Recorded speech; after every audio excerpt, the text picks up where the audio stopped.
মরণ যদি হয় আমার ভরতের হোক, মরতে যদি হয় আমার ভরত মরু, কিন্তু আমার রাম যেন ভালো থাকে। এত বড় কথা কইকেই মা কাউকে বলতে পারেনি, কিন্তু আমার রাম জানতো। যেদিন রামচন্দ্র গেল 14 বছর বনবাস। আচ্ছা বলেন তো মা, 15 বছর হলো না, 10 বছর হলো না, 13 বছর হলো না, একেবারে 14 বছর কেন হলো? কইকেই মা কি স্বামীর কাছে বলতে পারতো না যে আমার রাম 10 বছর বনে যাক, 13 বছর বনে যাক, 12 বছর যাক, 15 বছর যাক, 14 বছর বললো কেন? কি বাবা, কারণ যদি না থাকতো তাহলে 14 বছরের উপরে চাপ দিয়ে বলতে পারতো? তাহলে 14 বছর বলেছে তার একটাই মাত্র কারণ, দশরথের যখন কোনো সন্তান সন্ততি হয়নি বাবা, পুত্রেষ্টি যজ্ঞ করে তবে তো পুত্র পেয়েছে। যজ্ঞের চারু পান করে, মানে যজ্ঞের চারু মানে পরমান্ন পান করেছিল, পরমান্ন সেবা করে এই রাম লক্ষ্মণ ভরত শত্রুঘ্নের জন্ম হয়েছিল।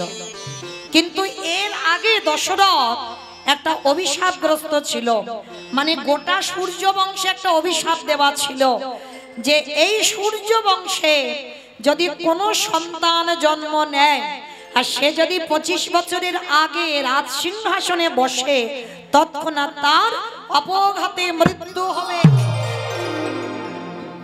অভিশাপ দিয়ে রেখেছিল। আর সেই অভিশাপটা শুনে দশরথ হেসে কথাটা উড়িয়ে দিয়েছিল। হায় হায় হায় হায়, কাকে অভিশাপ দিচ্ছ? আমার সূর্য বংশে তো কোনো বংশধরই নেই।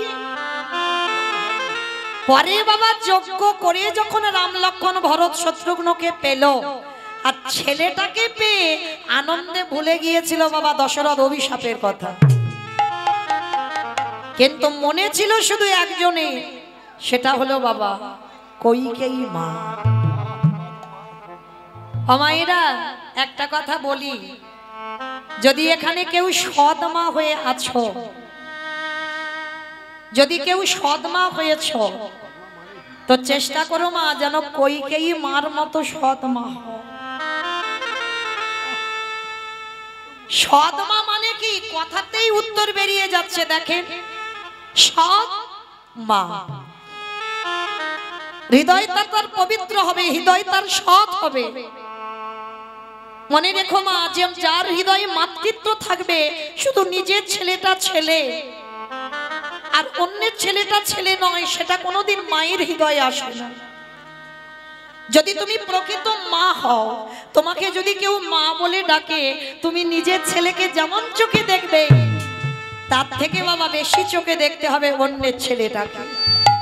কারণ নিজের ছেলের বেলায় যদি বাবা একটু কম দামি জামা কাপড় কিনে দাও, কিন্তু ওই সৎ ছেলের বেলা তোমাকে দামি জামা কাপড় দিতে হবে। নিজের ছেলে বললে বুঝবে, কারণ ওটা তুমি তার মা।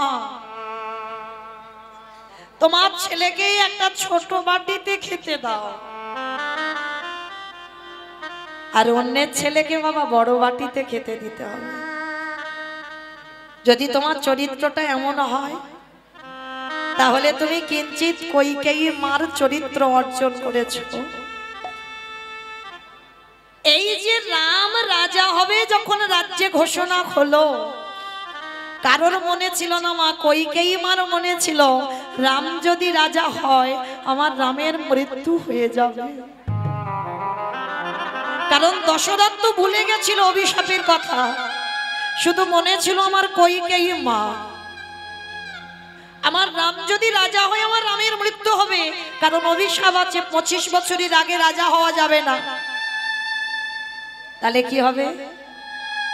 রামকে কায়দা করে এই রাজ্যের বাইরে পাঠিয়ে দিতে হবে। ভালো করে ভাবে, রামের যদি তখন অত কম বয়স হয়, ভরতের কি 25 বছরের বেশি বয়স ছিল? ছিল না তো। এই ত্যাগের জায়গাটা একটু লক্ষ্য করে, এদের বলবে মা। মরণ যদি হয় আমার ভরতের হোক, মরতে যদি হয় আমার ভরত মরু, কিন্তু আমার রাম যেন ভালো থাকে। এত বড় কথা কইকেই মা কাউকে বলতে পারেনি, কিন্তু আমার রাম জানতো। ওই বনবাসে যাওয়ার আগে রাতের অন্ধকারে কইকেই মাকে গিয়ে বলেছিল, মা আমি যদি বনবাসে না যাই, আমার জন্য কত যোগী মুনি ঋষিরা যুগ যুগ ধরে তপস্যা করছে, আমাকে পাবার জন্য কঠোর পরিশ্রম করছে, কবে রামের চরণ পাবো। আর আমি যদি অযোধ্যায় রাজ সিংহাসনে বসি, তাহলে তো আমি এদেরকে উদ্ধার করতে পারবো। তাই কৃপা করে তুমি একমাত্র আমার সেই মা, যে কথাটা কাউকে তুমি না বলে তুমি আমাকে বনবাসে পাঠাও। আর কইকেয়ী মা এই কথাটা গোপনে রেখে রামকে বনে দিল। ভরতকে 14 বছরের ভরতকে বনবাসে দিয়ে, হরি বল, রামকে বনবাসে দিয়ে ভরতকে রাজ সিংহাসনে বসালো। আর যেদিন আমার রাম ফিরেছিল বাবা অযোধ্যায়, অযোধ্যায় তো সাজো সাজো রব। যেদিনটা বাবা আমরা কালী পূজার দিন, দিওয়ালি, ওই দিন রামচন্দ্র ফিরেছিল বনবাস থেকে। যার জন্য বাবা ঘরে ঘরে মোমবাতি জ্বালা হয়, ঘরে ঘরে প্রদীপ জ্বালানো হয়। কেন? অযোধ্যা থেকে রাম চলে গিয়েছিল, সেদিন থেকে অন্ধকার নেমে এসেছিল। আর যেদিন রাম আসবে, সারা অযোধ্যা চারিদিকে বাবা ওই প্রদীপ মোমবাতি চারিদিকে আলোয় আলোকিত হয়েছিল, সোনার মতো ঝলমল করছিল। আজকে রাম ফিরে এসে দরজায় দাঁড়িয়েছে, দরজায় দাঁড়িয়ে শুধু একটাই কথা ডাক দিয়েছিল, মা মা গো।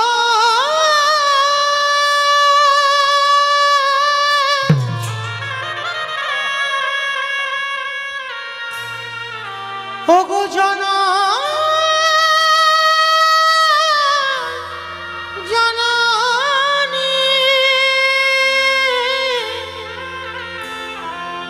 একেবারে দেখা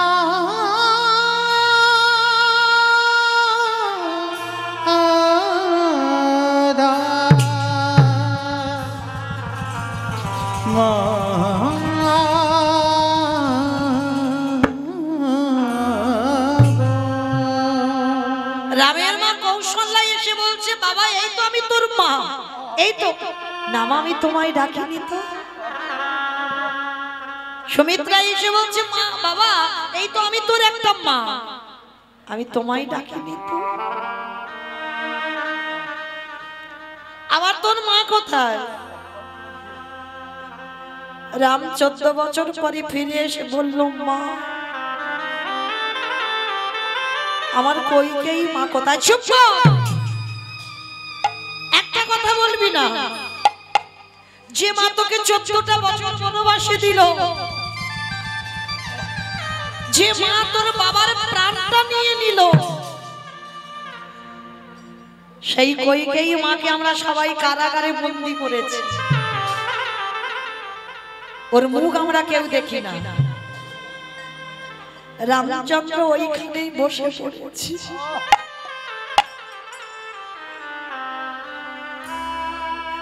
এটা কি করেছে তোমরা? আমার কইকেয়ী মাকে কারাগারে দিয়েছে। হ্যাঁ দিয়েছি, ওর মুখ আমরা কেউ দেখতে চাই না। আর ভরত ওর মাকে তো কবে ত্যাগ করে দিয়েছে, ওর মার মুখ দর্শন করে না, রামকে বনে দিয়েছে বলে। এত বড় ত্যাগ একবারও কাউকে বলিনি বাবা। আমি রামের মঙ্গলের জন্য রামকে বনে পাঠিয়েছি, একবারও কাউকে বলিনি। কইকেয়ী মা কেঁদে কেঁদে অন্ধ, কইকেয়ী মা শেষ পরিণতি দেখে। কেঁদে কেঁদে অন্ধ, চোখে দেখতে পায় না, রামের জন্য কেঁদে। শুধু ওই কারাগারে খুঁজে বেড়াচ্ছে রাম, আমার রাম এলি বাবা। ওরে রাম রে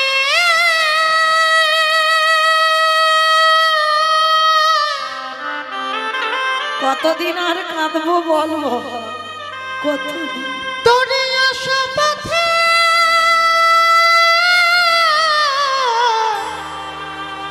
নয়ন দিয়ে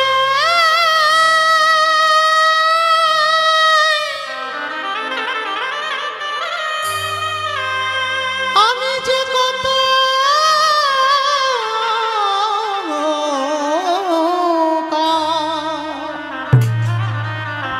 আমি যে কত কাটিয়ে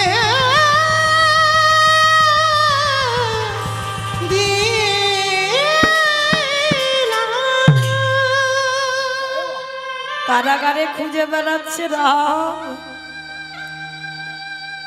একবার আয় না বাবা, মরার আগে একবার অন্তত তোকে দেখে যেন যেতে পারি। চোখে দেখতে পাই না। রাম বনবাস থেকে ফিরে সবার প্রথমে কারাগারের দরজায় গিয়ে আছাড় খেয়ে রামের মাথাটা কইকেই মাছল।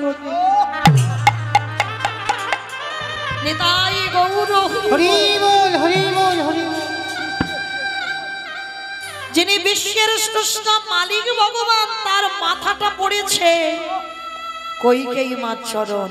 কে কে আমার পা দুটো জড়িয়ে ধরলি? কে সর্বাঙ্গে হাত বুলাচ্ছে, চোখে তো দেখতে পাচ্ছে না। রাম বলে উঠলো, মা। কে কে আমায় মা বলি ডাকলো? কে তুই? আমি তোর রাম, নয়ন জলে মায়া।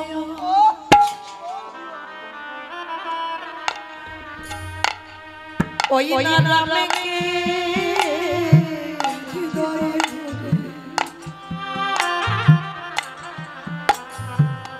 কাঁদে রে বলে খোকারে,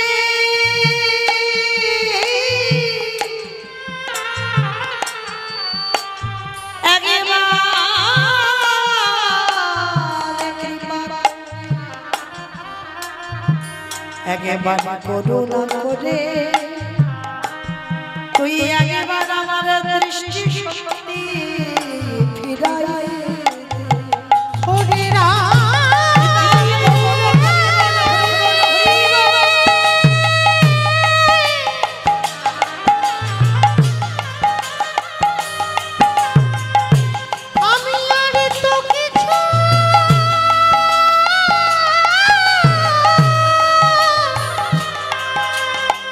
কিছু চাহি না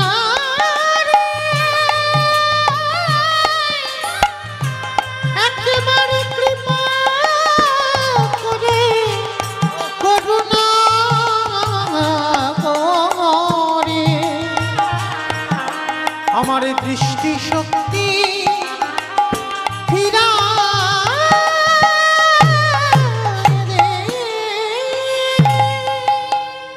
আমি ভক্ত বড়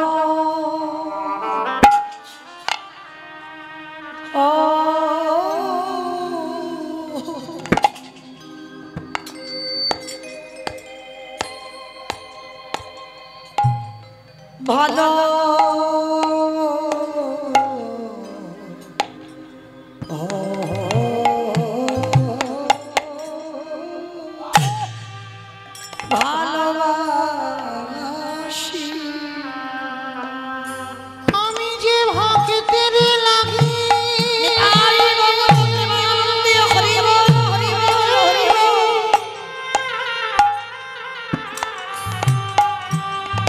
ওই যুগে যুগে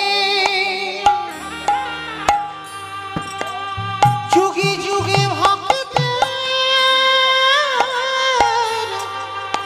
কাছে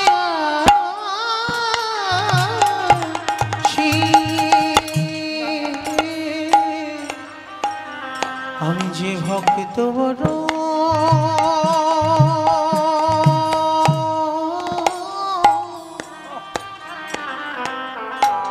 ভালো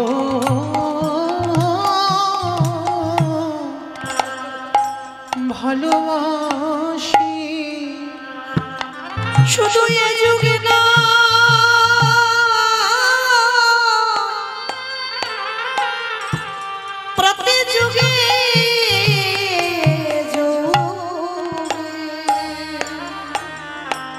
আমি যে ভক্ত বড়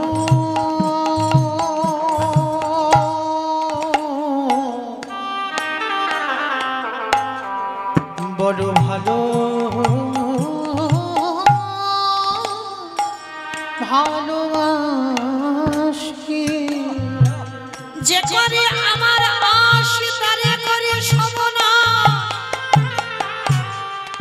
তবু যদি না ছাড়ি আমার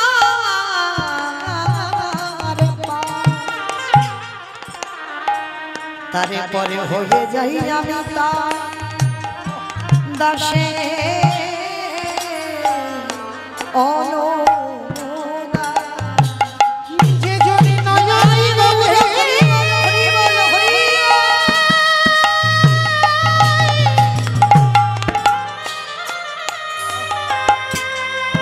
একেবারে কৃষ্ণ তোমার হলাম বলে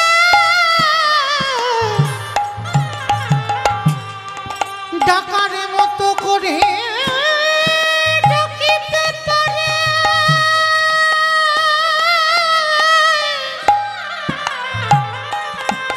আমি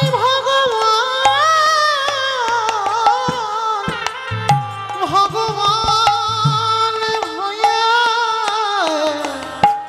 সেই ভক্তের দাঁড়ে সেই ভক্তের দাঁড়ে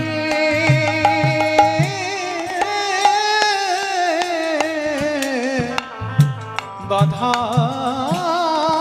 পড়ি আস্তে সেই কইকেই মা এত ভালোবাসত আমার রামকে কিন্তু কৌশল্যামার অভিশাপে রামকে পরের জন্মে কইকেই মার গর্ভেই আসতে হলো।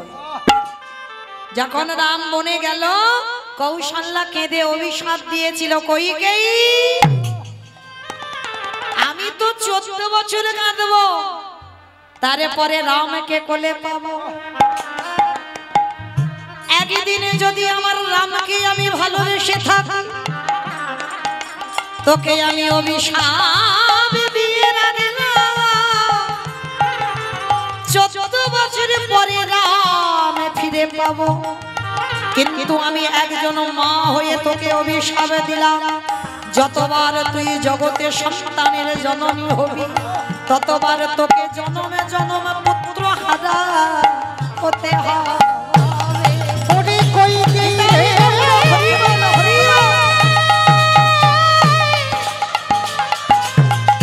তোকে জনমে জনম পুত্র হারার যে কি যাতনা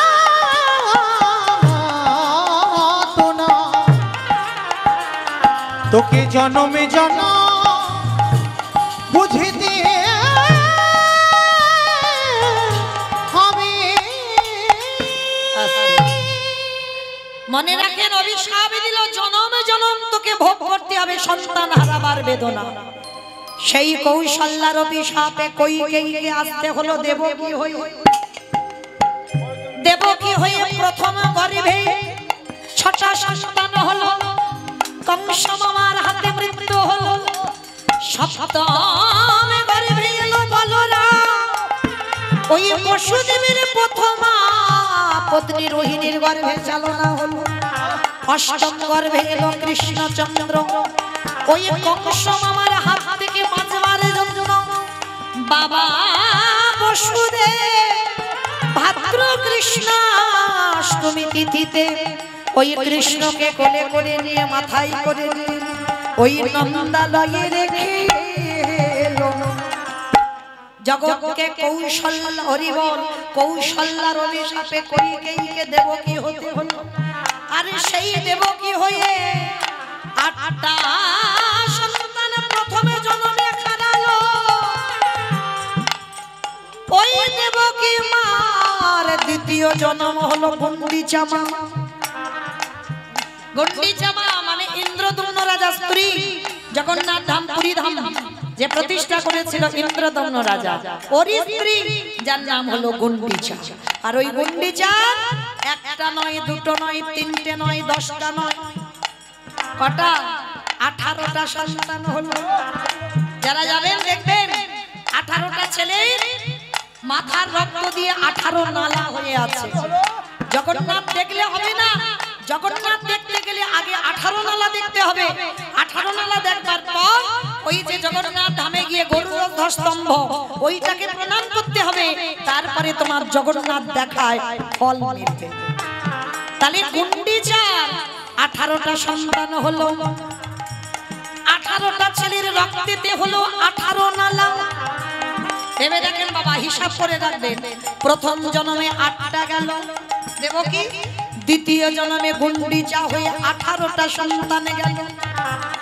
সেই গুন্ডিচা আমার তৃতীয় জন্ম হলো নদিয়ার মাটিতে। ওই নীলাম্বর চক্রবর্তীর কন্যা শশী ঠাকুরানী, শশী মায়ের প্রথম 8টা কন্যা সন্তান মারা গেল। যেটার কথা আগেই বললাম, অদ্বৈতের প্রণামী 8টা মেয়ে মরে গেল। বড় ছেলে বিশ্বরূপ সন্ন্যাসী হলো, ছোট ছেলে নিমাই এলো। ওই 24 বছর বয়সে শচী মাতাকে কাঁদিয়ে, বিষ্ণুপ্রিয়াকে কাঁদিয়ে, সারা নদীয়ার মানুষকে কাঁদিয়ে নিমাই আমার চললেন সন্ন্যাসী হয়ে। ওই কলির জীবকে বোঝাতে চাইল, কলির জীব আমি আমার মাকে ছেড়ে দিলাম না, আমি আমার রাধারানীকে ছেড়ে দিই নাই, আমি আমার নিজেকেও ছেড়ে দিই নাই। তাই জগতের কলির জীব তোদের পায়ে পড়ে বলে রাখি, ভজন যদি করতে হয় সকাল সকাল কৃষ্ণ চরণ আশ্রয় কর কলির জীব।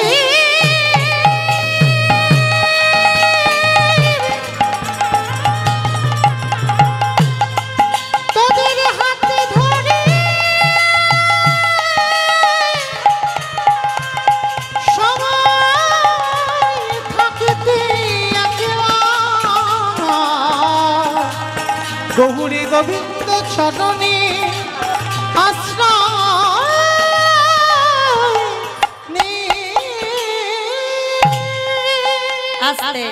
তাহলে পরিষ্কার বোঝা গেল মা কৌশল্যা নন্দন রামকে 14 বছর বনে দেওয়ার অপরাধে সেই কৌশল্যার অভিশাপে প্রথম জন্মে দেবকী হয়ে 8টা গেল, দ্বিতীয় জন্মে গুন্ডিচা হয়ে 18টা গেল, তৃতীয় জন্মে শচী ঠাকুরানী হয়ে 10টা চলে গেল। তাহলে কাঁদালে কাঁদিতে হয় এ কথাটা মিথ্যা নয়। ব্যাংকে টাকা রাখলে বাবা যেমন সুদে আসলে বেড়ে যায়, যদি কেউ আমরা অজান্তে অপরাধ করে ফেলি সেটাও বাবা ব্যাংকের টাকার মতো সুদে আসলে বেড়ে যাবে যাবে যাবে। যেদিন আমার রামচন্দ্র 14 বছর বনবাস, আর 14 বছর যখন বনবাসী হলো, এই যে আমাদের আজকের এই যে চতুর্দশী বাবা, এর আগে যে একাদশীটা হয়ে গেল বিজয়া একাদশী, শুধু যে আমরা মনুষ্য কুলে জন্ম নিয়ে মা আমরা একাদশীর উপবাস করেছি না, আমার রঘুপতি রামচন্দ্রও করেছিল একাদশীর উপবাস। এই যে একাদশীটা চলে গেল বিজয়া একাদশী, ওই একাদশীটা রঘুপতি রামচন্দ্র করেছিল। কেন?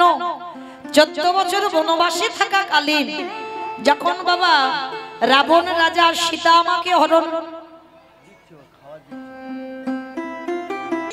না, 14 বছর বনবাসে থাকাকালীন রাবণ যখন সীতামাকে চুরি করে নিয়ে গেল, তাহলে এই যে সাগরের সেতু বন্ধন করে যে আমার রঘুপতি রামচন্দ্র যাবে সীতামাকে আনতে, যে রাবণের কাছে গিয়ে যে রামচন্দ্র জয়লাভ করবে, ভগবান হয়ে বাবা নিজে ভয় পাচ্ছে যে সীতামাকে চুরি করে নিজে নিয়ে গেল রাবণ, আমি ফেরাতে পারবো তো?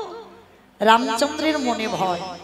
তখনই বাবা রামচন্দ্রকে আদেশ দেওয়া হয়েছিল সীতামাকে আনতে তখনই পারবে, ওই রাবণের সঙ্গে যুদ্ধ করে জয়ী তখনই হতে পারবে যদি রামচন্দ্র এই বিজয়া একাদশীর উপবাস করতে পারে।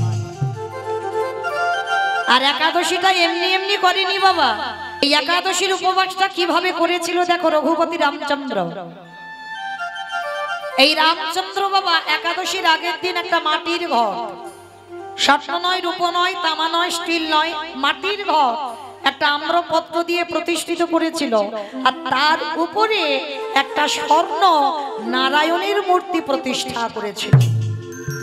আর ওই নারায়ণের মূর্তি প্রতিষ্ঠা করে সারা রাত জাগরণ করে রঘুপতি রামচন্দ্র করেছিল বাবা একাদশীর উপবাস। কেন? শুধু সীতামাকে উদ্ধার করবে বলে।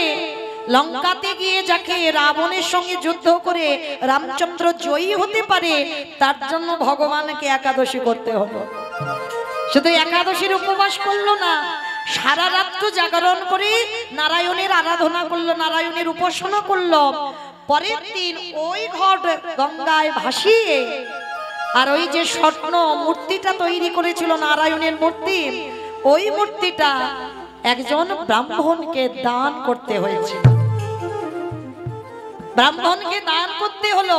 তারপরেই তো হনুমান ভল্লুকের দল এরা সাগরে একটা করে পাথর ফেলছে, পাথর ভাসছে।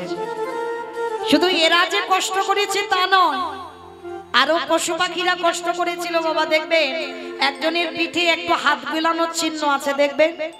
কে জানো? কাঠবিড়ালি। এই কাঠবিড়ালিও আমার সীতামাকে উদ্ধার করবার জন্য অনেক পরিশ্রম করেছিল। একটা ক্ষুদ্র প্রাণ, মানে কাঠবিড়ালি আমরা যারা দেখেছি কতটুকু প্রাণ বলেন, তো যখন দেখছে রামচন্দ্র সীতা হারিয়ে খাচ্ছে, তখন বসে বসে কাঠবিড়ালি ভাবলো যে আমাদের ক্ষুদ্র প্রাণ, আমরা কি সীতামাকে উদ্ধারের জন্য কোনো কর্ম করতে পারবো না? তখনই ওই কাঠবিড়ালি কি করছে জানো? একবার করে ওই সাগরে গিয়ে ঝাঁপ দিচ্ছে, আর গায়ে তো পশমগুলো লেগে আছে জল, আর ছুটে এসে ওই বালির উপরে গড়াগড়ি যাচ্ছে। আর বালির উপরে গড়াগড়ি গিয়ে এইবার যেখানে হনুমান আর ভল্লুক একটা করে পাথর ফেলছে, সেইখানে কাঠবিড়ালি গিয়ে একবার করে গায়ে থেকে বালিগুলো ঝেড়ে ঝেড়ে দিচ্ছে। তাতে কি হলো? এই যে পাথরগুলো এই যে এক জায়গায় জয়েন করা হলো, ওর মাঝখানে বালিগুলো ঢুকে এরাও বাবা ভগবানের সেবার কাজে লাগলো। ভালো করে অনুভব করে দেখেন বাবা, আমরা মনুষ্য করে জন্ম নিলাম, আমাদের দুটো হাত দিয়েছে ভজন করবার জন্য, ভগবানের কর্ম করবার জন্য। আমাদের দুটো চরণ দিয়েছে যাতে ভগবানের তীর্থে যেতে পারি, কিন্তু আমরা পেয়েও বাবা হেলায় হারিয়ে দিচ্ছি, ভগবানের কর্ম করতে পারছি না। আর এদের ক্ষুদ্র প্রাণ, এরা ভগবানের জন্য পাগল কর্ম করবার জন্য। আর সেই রামচন্দ্র যখন সীতা হারিয়ে কেঁদেছিল বাবা, তা হঠাৎ আমার সেইবার দুর্গা আকাশপথে উড়ে উড়ে যাচ্ছে। যেতে যেতে জগৎজননী মা দুর্গা আমার বাবা ভোলানাথকে ডেকেছিল, প্রাণনাথ, প্রাণনাথ এদিকে এসো। তুমি ডাকছো প্রাণনাথ? ভালো করে দেখো, কে যেন এই জঙ্গলে কান্নার আওয়াজ, কে যেন বসে বসে কাঁদছে না। পরম বৈষ্ণব বাবা ভোলানাথ হেসে বলছে, পার্বতী ওটা অন্য কেউ নয়, তুমি যার আরাধনা করো, আমি যার আরাধনা করি, রঘুপতি রামচন্দ্রের ক্রন্দন ধ্বনি। প্রভু কাঁদছে কেন তাহলে? বলে কাঁদছে এই কারণে, রাবণ সীতামাকে চুরি করে নিয়ে গেছে, পাচ্ছে না, তাই স্ত্রীর বিহনে আজকে রঘুপতি রামচন্দ্র হাহাকার করে বেড়াচ্ছে। কারণ বাবা রামচন্দ্র তো তিনি মর্যাদা পুরুষোত্তম, এ তো আর কৃষ্ণ অবতারে নয় যে ভগবানের 16,108টা স্ত্রী ছিল, 8 জন পাট রানী। রামচন্দ্র কিন্তু এটা করতে পারবে না। রামচন্দ্র ওই একটাই ধরনী ছিল, আমার সীতামা। সীতামাকে যখন চুরি করে নিয়ে গেল বাবা, যখন যজ্ঞ করেছিল, পাশে তো সহধর্মিনী রাখতে হয়, তবে যজ্ঞ পূর্ণ হয়। কিন্তু রাম যদি মনে করত দ্বিতীয়বার বিয়ে করতে পারত, কারণ তিনি তো রাজা, তিনি তো ভগবান, কিন্তু তার এমনই মর্যাদা ছিল, সীতা মাকে ছাড়া দ্বিতীয়বার বিবাহ করতে পারত, যার জন্য স্বর্ণ সীতা বানিয়ে বাবা যজ্ঞে বসেছিল, কিন্তু দ্বিতীয়বার বিয়ে করেনি আমার রামচন্দ্র। তাহলে কতটা ভালোবাসতো আমার সীতামাকে। তার সীতামাকে নিয়ে গেছে, পাগলের মতো রামচন্দ্র কাঁদছে। আর এই সুযোগে জগৎ জননী মা দুর্গা মনে মনে ভাবছে, প্রভু আমার বহুদিনের মনের আশা, আমি একটিবার তোমাকে পুত্র স্নেহে আমি আমার হৃদয়ে ধরতে চাই, একবার তোমাকে হৃদয়ে ধরে আমার মাতৃত্বটা যেন জুড়িয়ে যায়, আমার বহুদিনের আশা। তা বাবা ভোলানাথকে বলছে, মা পার্বতী প্রাণনাথ, এই মুহূর্তে আমি একটা ছলনা করব। কি ছলনা? বলে আমি একটা মায়া সীতা তৈরি হব। মানে জগৎ জননী মহামায়া সীতার রূপ ধারণ করবে, আর সীতার রূপ ধারণ করে আমার রামচন্দ্রের সামনে গিয়ে দাঁড়াবে। পরম বৈষ্ণব বাবা ভোলানাথ বলছে, পার্বতী তোমার কি মাথা খারাপ? তুমি জানো না ও কি আর আমরা কি? আর তুমি কার সঙ্গে চালাকি করতে যাচ্ছ? মানুষ মানুষকে ঠকায়, মানুষ মানুষের সঙ্গে চালাকি করে, কিন্তু ভগবানের সঙ্গে চালাকি নয়। আচ্ছা বাবা, এই যে আপনারা আমরা তো ভগবানের আরাধনা করি, কিন্তু ভগবান কার আরাধনা করে পারবেন বলতে? সে আবার যেমন তেমন ভক্ত নয় বাবা, আমাদের মতো ভক্ত হলে হবে নাকি? আমাদের মানে আপনাদের কাউকে বলছি না, আমি আমার সম্প্রদায়। সে ভক্তটা কে জানো? আজকে যার পুজো উপলক্ষে কত মায়েরা বাবার মাথায় জল দিচ্ছ। আমরা করি কৃষ্ণ উপাসনা, আর কৃষ্ণ করে পরম বৈষ্ণব বাবা ভোলানাথের উপাসনা। নিতাই গৌর প্রেমানন্দে হরি বল, হরি বল। একটা কথা মনে রাখতে হবে বাবা, এই যে আজকের অনেক মায়েরা ব্রত পালন করেছেন। আচ্ছা মা, একটা কথা বলো তো, কেন ব্রত পালন করেছেন আজকে? কিসের জন্য?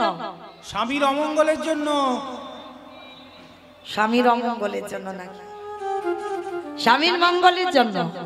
আচ্ছা, এদিকে আমার কোন দাদা ভাই কি ব্রত করেছেন? একবার হাতটা তোলেন দেখি। যেমন আমাদের উপবাস কালকে, আমাদের বৈষ্ণব মতে আমাদের কালকে করবেন। আচ্ছা, কতজন করবেন একবার হাতটা তোলেন তো দেখি। বেশ, তাহলে এইবার একটু আমি বলি। তাহলে আমার মায়েরা অনেকে বলে বাবা, দেখবেন অল্প বয়সের মেয়েরা ব্রত পালন করে কেন? বলে আমরা যারা এসটি মানুষ তারা করি স্বামীর মঙ্গলের জন্য, আর যাদের বিয়ে থা হয়নি তারা কিসের জন্য করছে? ভালো স্বামী পাবে ওই জন্য। তাহলে এইবার আমার এই যে বাবা ঠাকুর দাদা ভাইরা যারা উপবাস করব আমরা কালকে, তাহলে আমরা আমার দাদা ভাইরা কিসের জন্য করবে? বউয়ের মঙ্গলের জন্য। বউয়ের মঙ্গলের জন্য। হরি বল। সব ভুল কথা। স্বামীর মঙ্গল তো করেছিল বাবা সেই দক্ষ রাজার 27টা মেয়ে, চাঁদের 27টা স্ত্রী। সেই যে দেবগুরু বৃহস্পতি অভিশাপ দিয়েছিল চাঁদের ক্ষয় রোগ হবে, আর যখনই ক্ষয় রোগ হয়েছে বাবা, একেবারে মাংসগুলো গলে পচে নষ্ট হয়ে যাচ্ছে, এক পালা বাকি ছিল। আর যখনই বাবা ওই ভাইয়ের কাছে গিয়েছিল, আপনার আমরা কি বলি বাবা, এই বোনেদের স্বামীদের কি বলা হয়? ভাইরা ভাই বলে তো, আমাদের ওদিকে ভাইরা ভাই বলা হয়। তাহলে চাঁদ আর বাবা ভোলানাথেরা সম্পর্কিত ভাইরা ভাই হয়। তো যেই না চাঁদের এক পালা বাকি আছে, গিয়ে দাঁড়িয়েছে শিব ঠাকুরের কাছে, আর শিব ঠাকুর দেখা মাত্র চমকে উঠেছে।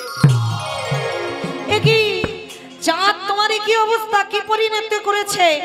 বলে কেন? দেবগুরু বৃহস্পতি অভিশাপ দিয়েছে 15 দিনের মধ্যে আমার এই শরীরটা গলে পচে নষ্ট হয়ে যাবে।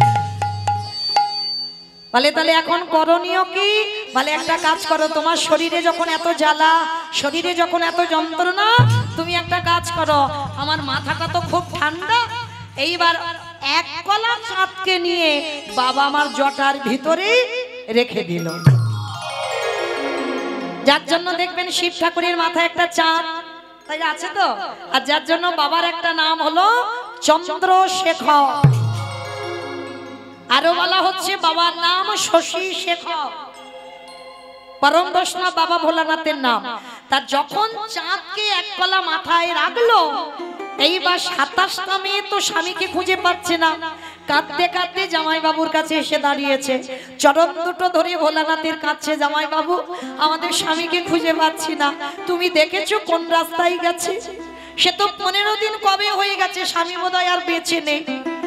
আর জামাই বাবুর সঙ্গে কথা বলতে গিয়ে হঠাৎ দেখে না বাবা এক কলা চাঁদ শিবের জটার উপরে। 27টা মেয়ে দেখা মাত্র ছটকে উঠেছে।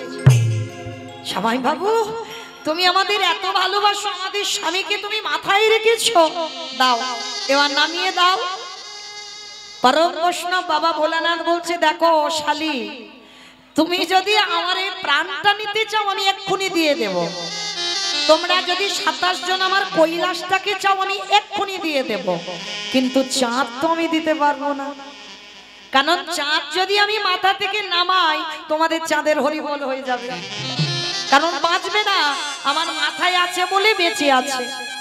জামাই বাবু তাহলে কি হবে তুমি বলে দাও।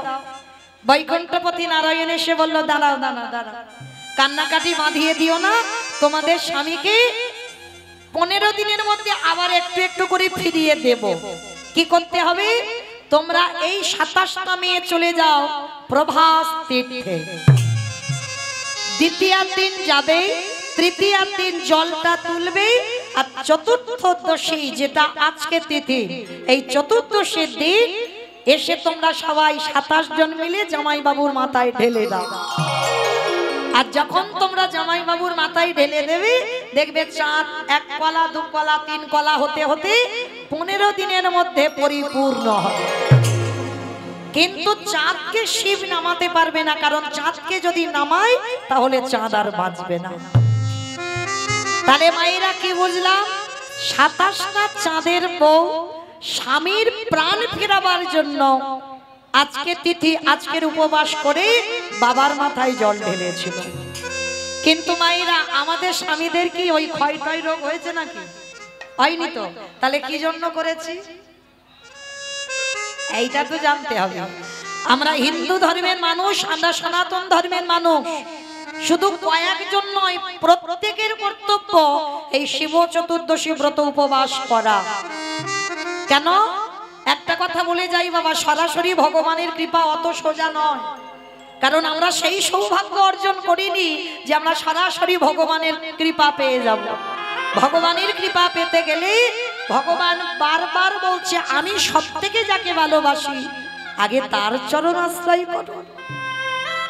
এই যে আমার বাবা ঠাকুররা বললেন, ভগবান যার চরণ আশ্রয় করে আছে তিনি তো ভক্ত। আর পৃথিবীর মাটিতে, ত্রিলোকের মাটিতে সবথেকে বড় বৈষ্ণব যদি হয় একজন, তিনি হলেন বাবা ভোলানাথ।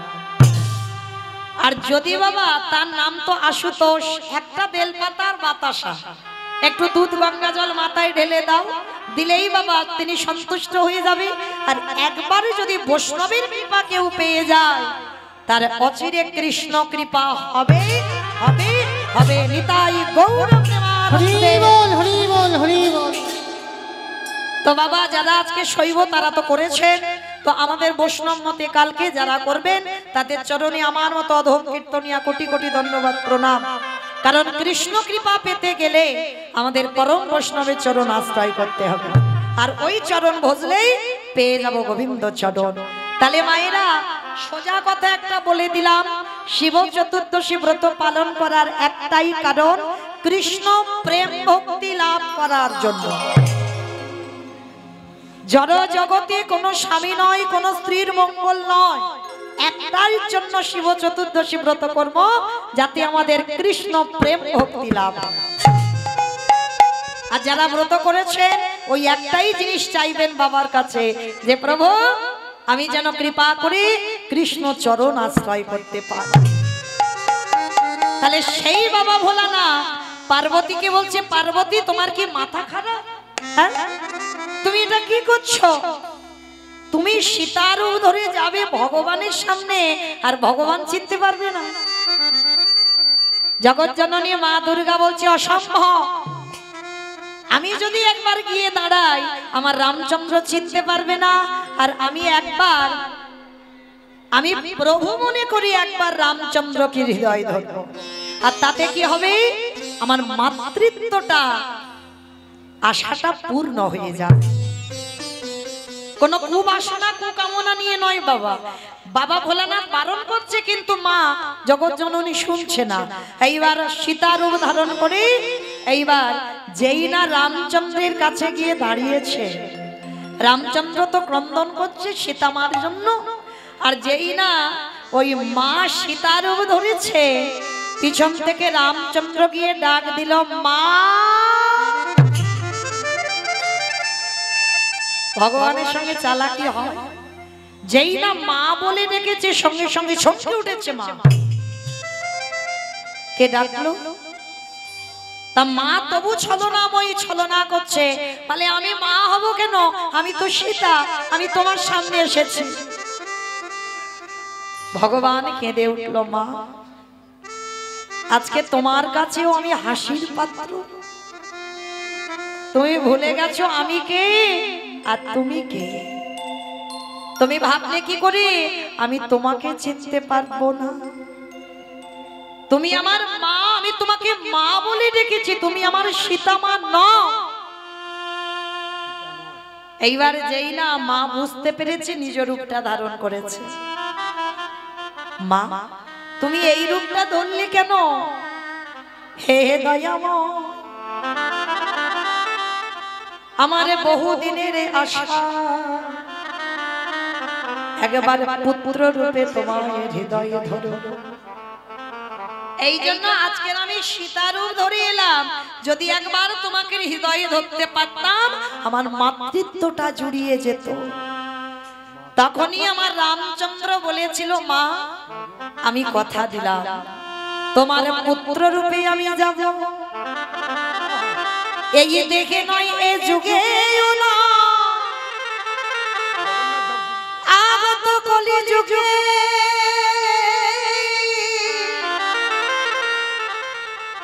ওই ভোলানাথ হবে সীতা না। আরে মা সেই দিন তোমার নাম হবে সীতা, কলিযুগে ওই অদ্বৈত আচার্যের ঘরণী হবে, তোমার নাম হবে সীতা। আর ওই সীতা নাম অনুসারে পরম বৈষ্ণব ভোলানাথের কলিযুগে নাম হবে সীতা নাম। আমি এই আশীর্বাদ আমি করে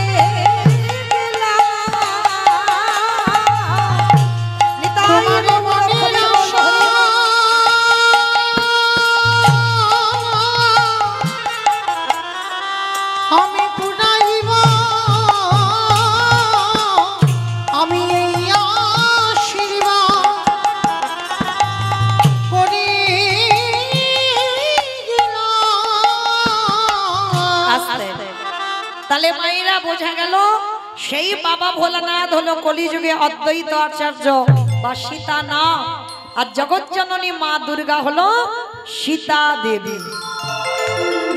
কারণ সীতা রূপ ধরেছিল বলে কলিযুগে মার আশাটা পূর্ণ করে দিল।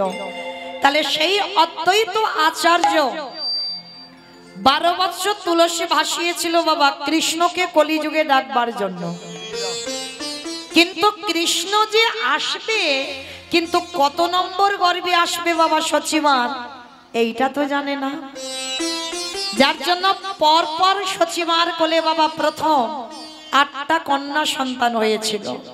আর যখনই 8টা কন্যা সন্তান হলো, কোনোটা 1 দিনের বাচ্চা, কোনোটা 5 দিনের, কোনোটা 10 দিনের, একটা একটা করে প্রণাম করে আর সচিমার কোলে বসে মারা যায়।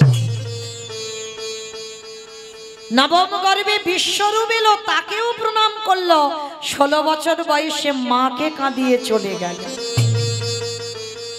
এইবার দশম গর্ভে নিমাই। আমাইরা এই জায়গাটা এবার একটু আস্বাদন করবেন।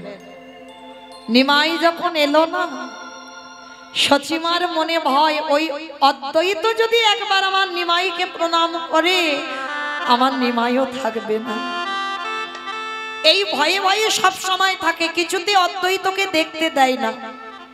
কিন্তু বাবা তা বললে তো হবে না, দেখতে তো দিতেই হবে। কারণ নিমাই মনে মনে বলছে, মা এই গোটা জগতের মঙ্গলের জন্য আমাকে তো যেতেই হবে সন্ন্যাসী হয়ে। শুধুমাত্র আমার একার মঙ্গল নয়, সমাজের মঙ্গলের জন্য আমি সন্ন্যাস নেব। তা এইবার আড়ালে নিমাইকে রেখে, শুধু আড়ালে নয় মা, সচিমা যখন ঘুমাতো না, ওই নিমাইয়ের কোমরে আঁচলটা বেঁধে ঘুমায়। যাতে নিমাই চলে না যায়। অমাইরা আমাদের ছেলে মেয়েরা মাঝে মাঝে দুষ্টুমি করে না, মারা যদি একলা সংসার হয় ওই দরজায় জানালায় ছেলেকে দড়ি দিয়ে বেঁধে মা সারাদিন কাজ করে। আর নিমাই ছোটবেলায় এত দুষ্ট ছিল, মা যখন ঘুমাতো নিমাই চলে যাবে ওই জন্য মা দড়িটা বেঁধে সচিমা ঘুমাতো। আজকে নিমাই মনে মনে চিন্তা করছে, মা আজকে তোমায় যেতেই হবে, আজকে তোমাকে ছেড়ে আমায় যেতেই হবে। এইবার মা ঘুমিয়ে আছে, একেবারে অচৈতন্য অঘরি ঘুমাচ্ছে। আর ঠিক সেই সময় কি করেছে জানো, ওই অদ্বৈত আচার্য সুরধনী গঙ্গার তীরে বসে আছে, আর আমার নিমাই মার কোলের কাছ থেকে গুটি গুটি করে উঠে একেবারে ছুটতে ছুটতে সুরধনী গঙ্গায় গেল। তখন আমার নিমাইয়ের বয়স ছিল বাবা মাত্র 5 বছর। আর 5 বছরের নিমাই সুরধনী গঙ্গার তীরে গিয়ে বাবা হরি নামের খেলা খেলছে। আর অদ্বৈত আচার্য দূর থেকে মনে মনে চিন্তা করছে, এই তো প্রভু, এবার আমি দেখব তোমাকে কে আটকে রাখতে পারে, তোমাকে কে ধরে রাখতে পারে। আজকের আমি যখন তোমায় একলা পেয়েছি আমি তোমাকে প্রণাম করব করব করব। আর নিমাই যখন হরিনাম করছে আর পরম বৈষ্ণব অদ্বৈত আচার্য পিছন থেকে গিয়ে একেবারে নিমাইয়ের চরণে মাথাটা দিয়ে ষষ্ঠাঙ্গে প্রণাম, চিৎকার করে বলে উঠল,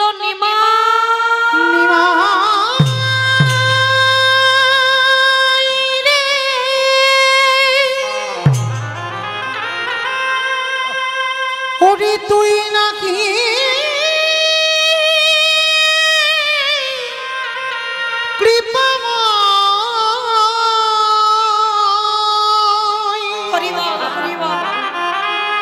একেবারে কৃপা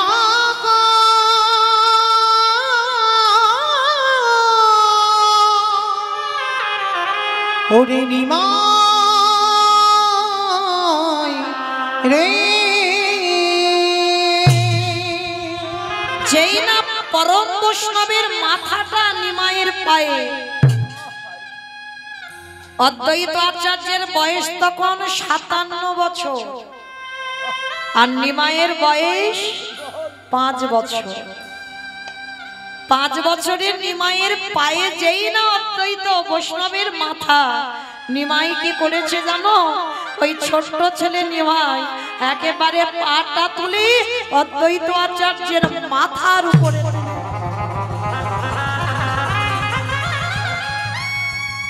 আর জানতে বাকি থাকে বাবাকে ভগবান 8টা মেয়েকে প্রণাম করলো, মার কোলে বসে মরে গেল। বড় ছেলেটাকে প্রণাম করলো, 16 বছর বয়সে চলে গেল। আর ছোট ছেলেটাকে প্রণাম করতে ওইটুকু বাচ্চা পাটা তুলে আমার মাথার উপরে তুলে দিল। তাহলে এ তো অন্য কেউ নয়, কারণ আমি এমন একজন ব্যক্তি, ছোটবেলায় এই অদ্বৈত আচার্য নবদ্বীপে বাবা এক জগৎজননী মায়ের মন্দির ছিল, আর মায়ের হাত ধরে ছোটবেলায় কমলাক্ষ গিয়েছিল নবদ্বীপে। আর নবদ্বীপে যখন গেল না, নাভা দেবী বারবার বলছে, কমলাক্ষ একবার মাকে প্রণাম কর, মানে কালী মন্দির। কমলাক্ষকে বলছে একবার মাকে প্রণাম কর। কমলাক্ষ বলছে, ও মা আমি প্রণাম করতে পারবো না, কারণ আমি যদি প্রণাম করি তাহলে এক্ষুনি মূর্তিটা ত্রিখণ্ডিত হয়ে যাবে। এইটুকু বয়সে তুই মনে করিস কি খুব বড় ভক্ত হয়ে গেছিস? তুই মূর্তিকে প্রণাম করলে মূর্তি ভেঙে যাবে। আমি সত্যি কিন্তু বলছি, আমি যদি প্রণাম করি মূর্তি থাকবে না, এক্ষুনি ভেঙে যাবে। আমাকে এরা কি কেউ জানে যে কাকে গর্ভে ধরেছে? যদি জানতো তাহলে কি এই কথা বলতে পারতো? জানে না বলেই তো আজকের এই কথাটা বলবো। নাভা দেবী বলছে, কমলাক্ষকে প্রণাম কর তুই। জোর করছে ছেলেকে, ছেলে বলছে ঠিক আছে, তবে মূর্তি যদি ভেঙে যায় তুমি কিন্তু আমায় বকবে না মা। বললাম তো বকবো না, প্রণাম কর। আর যেই না বাবা কমলাক্ষ সবে মাত্র এখনো দেয়নি মাথাটা, সবে মাথাটা নিয়ে আমার ওই কালী মূর্তি ছিল, সবে মূর্তির চরণে প্রণাম করতে যাবে, একেবারে মূর্তিটা মাঝখান থেকে দ্বিখণ্ডিত হয়ে। বাবা পারে কোনোদিন প্রণাম দিতে? কারণ ইনি তো পরম বৈষ্ণব বাবা ভোলা না। তাহলে কি করে পারবে তার পরম স্বামী প্রাণনাথের প্রণামটা নিতে? তাহলে কতটা শক্তি ছিল এই অদ্বৈত আচার্যের। পাথরের মূর্তি ভেঙে গেল, আর এই অদ্বৈতের প্রণামে সচিমার কোলে 8টা মেয়ে মরে গেল, বড় ছেলে চলে গেল, ছোট ছেলে নিমাইকে প্রণাম করলো, নিমাই পাটা অদ্বৈত আচার্যের মাথায় তুলে দিল। তাহলে বলো তো বাবা, জানতে বাকি থাকিয়ে কি? চরণটা জড়িয়ে ধরেছে আর ছাড়ছে না, চোখের জল দিয়ে নিমায়ের চরণ দুটো ভাসাচ্ছে। নিমাই রে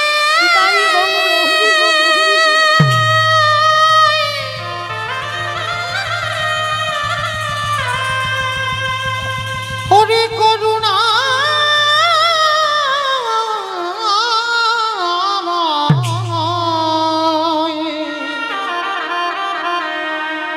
আমায় একেবার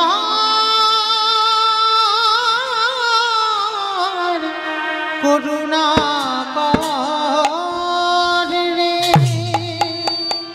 যেই না চরণটা ধরে কাঁদছে নিমাই, বুঝতে দিচ্ছে না। আরে অদ্বৈত পা ছাড়ো, পা ছাড়ো, কিছুতে ছাড়ছে না। প্রভু আমি জানি তুমি কে। আরে বাবা আমি কে, তুমি এমন করছো কেন? পা ছেড়ে দাও, পা ছেড়ে। কিছুতেই পা ছাড়ছে না। আরে কে ভগবান থাকতে পারে? ভক্ত যদি একেবারে গায়ে মনোবাক্যে কাঁদিতে পারে, কাঁদিতে পারে, অদ্বৈতকে বুকে ধরে বললেন, অদ্বৈত 57 বছরের বুড়ো আর 5 বছরের নিমাই। প্রভু আর আমাকে কিছু বলতে হবে না, আমি বুঝতে পেরে গেছি তুমি কে আর আমি কে। সেই যদি এলে এত দেরি করলি কেন? 12টা বছর তুলসী চন্দন অগুরু দিয়ে তুলসী পত্র ভাসালাম, সেই যদি এলে তো এত দেরি করলি কেন? নিমাই হেসে বলছে, অদ্বৈত দেরি আমি করি না, ভক্তের ডাক যেদিন সঠিক হয়ে যাবে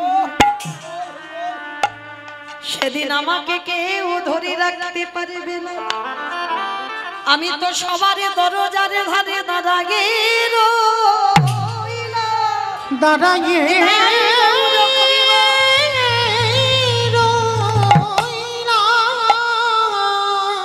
যদি আগে মার নয়ন জলে, একেবারে নয়ন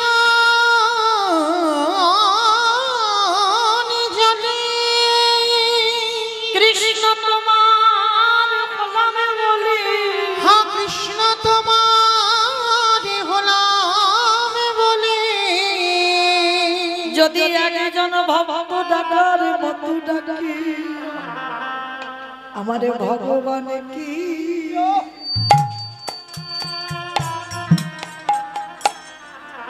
বল রহিতে হে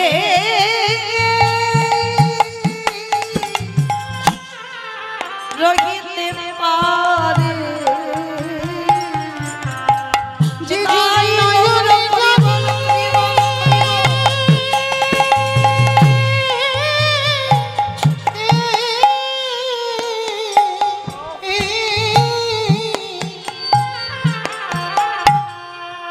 যে জনে নয়ন জানে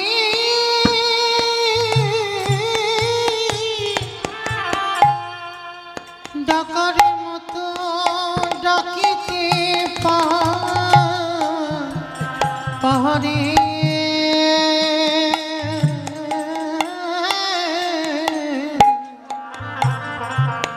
আমারে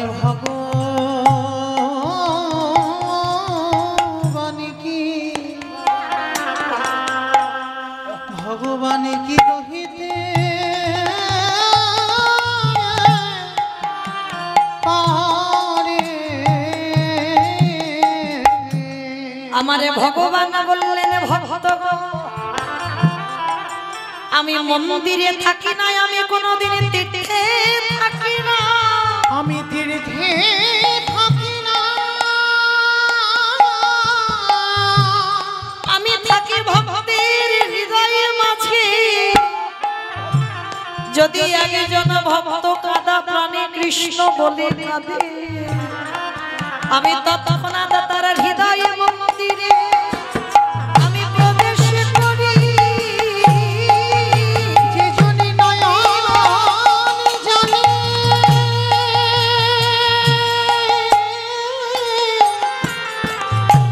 কৃষ্ণ বলে কাঁদিতে পারে, আমি হৃদয় ঘরে তৎক্ষণাৎ প্রবেশ করি। তাহলে আজকে জগতের সংসারে যেই না অদ্বৈত আচার্য কাঁদছে, নিমাই বলছে কেঁদো না। আর বাবা এদিকে ভক্ত ভগবানকে ধরে কাঁদছে। আর সন্তানের মঙ্গল অমঙ্গল প্রথমে কে বুঝতে পারে? মা। মা। ভগবান তো ভক্ত রূপ ধরে এসেছে, ভক্ত ভাব অঙ্গীকার করে এসেছে। এদিকে ভক্ত ভগবানকে ধরে কাঁদছে, ওদিকে সচিমার মনটা কুগাইছে, আর আমার নিমাই থাকবে না। অদ্বৈত প্রণাম করেছে, চোখের জল পড়েছে, বুঝতে পেরে গেছে আর নিমাই থাকবে না। এইবার সচিমা যখন কাঁদছে, সচিমা চোখের জল ভগবানের পাটা ভেসে যাচ্ছে। যখন নিমাইয়ের চরণ ভেসে যাচ্ছে, নিমাই বলছে অদ্বৈত আর কেঁদো না, দাদা ওদিকে আমার মা কাঁদছে, আমি একটু মার কাছে যাই, একটু তুমি দাঁড়াও, আমার মার বড় কষ্ট হচ্ছে, বড় কাঁদছে। ছুটে গেছে নিমাই, মার কোমরটা জড়িয়ে ধরে বলছে ওমা, মা তোমার চোখে জল কেন? মা তুমি কাঁদছো কেন? আচ্ছা বাবা, ডাক্তার যদি বলে দেয় তোমার সন্তানকে তুমি চিকিৎসা করছো কিন্তু বেশি দিন আর থাকবে না তোমার কাছে, যদি মা জানতে পেরে যায় সে মায়ের অবস্থা কেমন হয়? সচিমা তো বুঝতে পেরে গেছে নিমাই আর থাকবে না।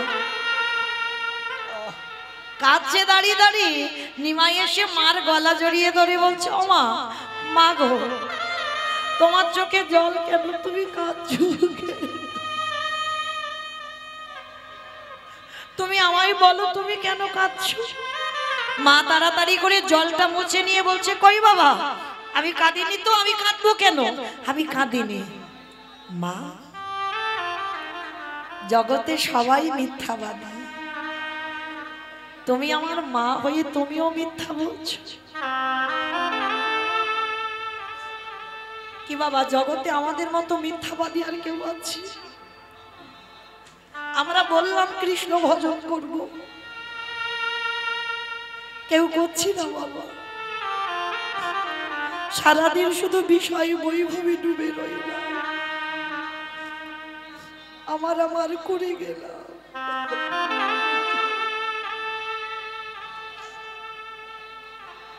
এই বিষয়ে বৈভব না বললে ভগবান যে নেবে না গো। আজকে যেই না মা খাচ্ছে, মাকে বলছে মা জগতে সবাই মিথ্যাবাদী, তুমিও মিথ্যা বলছো। বলে কেন রে নিমাই, আমি কি এমন মিথ্যা বলেছি? বলে মা আমি জানি তুমি কেন কাঁদছো। এইবার মা ঘুরিয়ে ধরেছে, নিমাই তুই যখন গোটা জগতের খবর রাখিস তাহলে তুই তোর মায়ের কান্নার খবরটাও তো রেখেছিস, তাহলে বলতো নিমাই আমি কেন কাঁদছি। তার নিমাই বলছে মা তুমি যে কেন কাঁদছো আমি বলবো, কিন্তু বললে তুমি সহ্য করতে পারবে তো? কারণ আমি তো জানি তোমার কাঁদার কারণটা কি, আমি বলবো তুমি নিতে পারবে তো? নিমাই তোর 8টা দিদিকে হারিয়েছি, বড় দাদাকে হারিয়েছি, তোর বাবাকে হারিয়ে কেঁদে কেঁদে আমি পাষাণী হয়ে গেছি। আমার আর কোনো দুঃখতে দুঃখ মনে হয় না, কোনো শোকে আমার শোক মনে হয় না, আমার হৃদয়টা পাষাণের থেকে আরো কঠিন হয়ে গেছে। বল বাবা আজ আমি তোর মুখ থেকে শুনবো আজকে তুই আমি কেন কাঁদছি। তবে শোনো মা, আমার কথাটা শুনবার পর তোমার হৃদয়টা ভেঙে চৌচিরে হয়ে যাবে। তুমি শক্ত করে তোমার হৃদয়টা ধরে রেখো।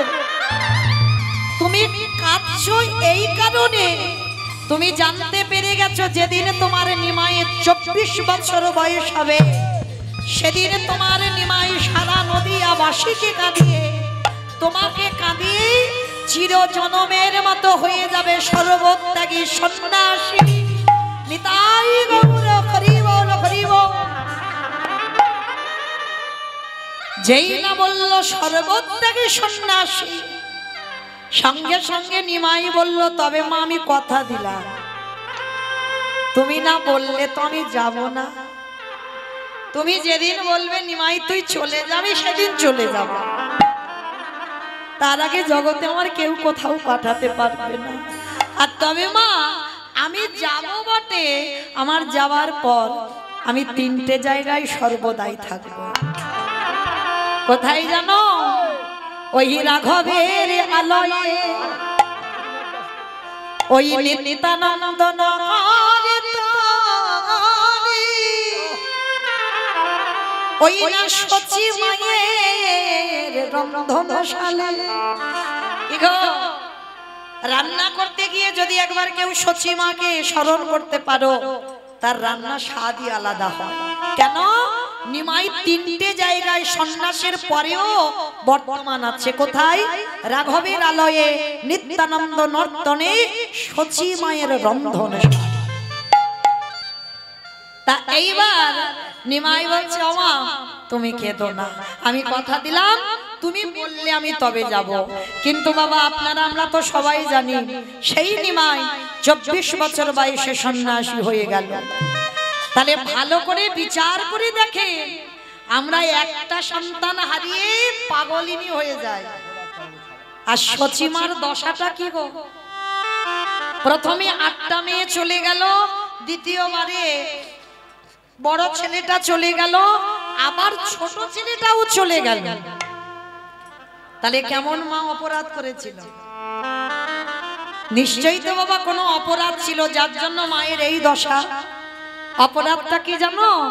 এই অপরাধের কথা শুনতে গেলে বাবা আমাদের যেতে হবে একটুখানি সেই ত্রেতা যুগে রঘুপতি রামচন্দ্রের অবতার, যার জন্য সচিমা কলিযুগে বসে বসে কাঁদছে অতগুলো ছেলে মেয়ে হারিয়ে।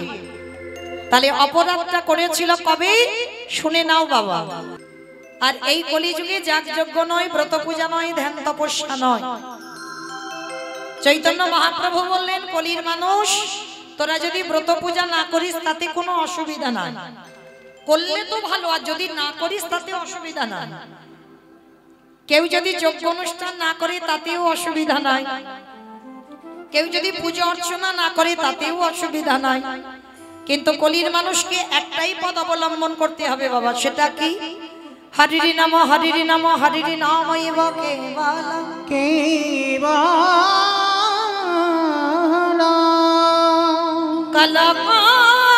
নাস্তে নাস্তে নাস্তে গতির গতির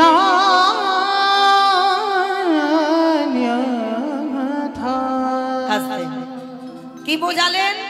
কলির মানুষের হরিনাম ছাড়া কোনো গতি নাই, কোনো গতি নাই, কোনো গতি নাই। একমাত্র ভব পারাপারের সম্বল হলো বাবা এই হরিনাম। আপনারা প্রশ্ন করবেন মৌমিতা, ও তো সব কীর্তনিয়ারা বলে যায়, বলে হরিনাম শোনো, হরিনাম গাও, একাদশী করো, ভগবানের চরণে তুলসী দাও, তুলসী গাছে জল দাও, তুলসী আরতি করো। ও তো সব কীর্তনিয়ারা বলে, যারা ভাগবতে বসে তারাও বলে। কিন্তু মাইরা আমরা শুধু বলে যাব আর আপনারা শুনে চলে যাবেন, হবে না। একটু হৃদয়ঙ্গ করতে হবে। এই যে কীর্তনিয়ারা আমরা বলছি, হরিনাম ছাড়া মানুষের কোনো গতি নাই, কোনো পদ নাই, কোনো রাস্তাও নাই। একমাত্র সম্বল হলো আমাদের এই হরিনাম।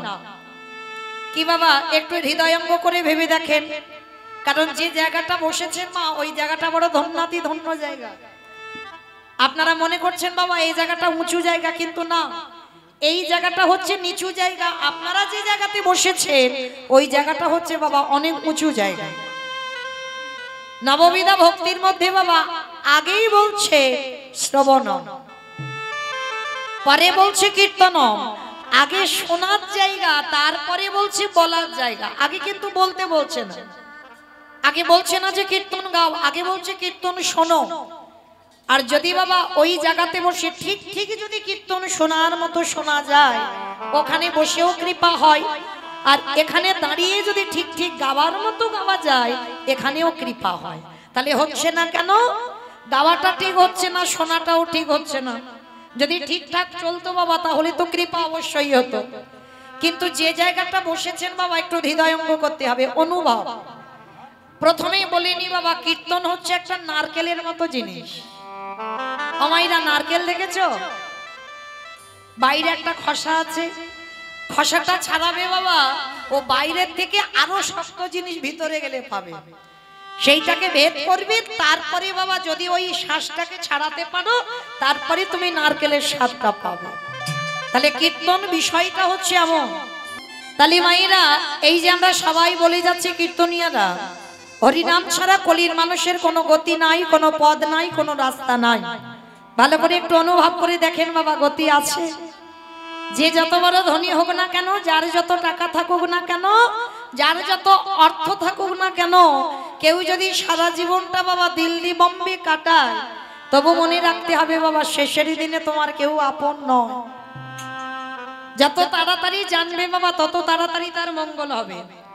পৃথিবীতে যা যা কিছু দেখতে পাচ্ছ সব মা অনিত্য বস্তু, আর নিত্য বস্তু তো একজন, সেটা হলো আমার গৌর গোবিন্দ চরণ। নিতাই গৌর প্রেমানন্দে হরি বল, হরি বল। কিন্তু বাবা এখানে আমরা সবাই কিন্তু কথাটা জানি, যা যা কিছু দেখছি সব অনিত্য, সব দুদিনে, এটা আমরা জানি সবাই, কিন্তু মানতে চাই না, তাই না?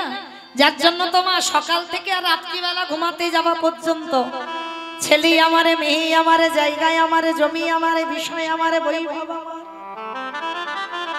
কিন্তু যতই আমারে আমারে করো না কেন, বাঁশি যদি বেজে যায় পড়ে থাকবে সরকারি খামার। এসেছো একা, তুমি যাবে একা। যেদিন এসেছিল মা তুমি সেদিন কাউকে সঙ্গে নিয়ে আসনি, একাই এসেছো। আর যেদিন ভব ছেড়ে চলে যাবে সেদিনও তুমি একাই যাবে। হাতে কিছু নিয়ে আসনি, আর হাতে করে কিছু নিয়েও তুমি যেতে পারবে না। পরনে যে দামি পোশাকটা পরবে সেটাও কিন্তু এই সংসারে টেনে খুলে দেবে। হ্যাঁ, তাহলে শেষের দিনে বাবা তোমার সাথী হবে কি না, তোমার সঙ্গী হবে বাবা কর্মফল। কতদিন হরিবাসরে দাঁড়িয়ে কীর্তন শুনেছ, কতদিন ভাগবত আসরে বসেছ, কতদিন সাধু সঙ্গ করেছ, কতদিন যাবত তুমি গুরুচরণ আশ্রয় করেছ, কতদিন একাদশীর উপবাস করছ, কতদিন তুমি তুলসী তলায় জল দিয়েছ।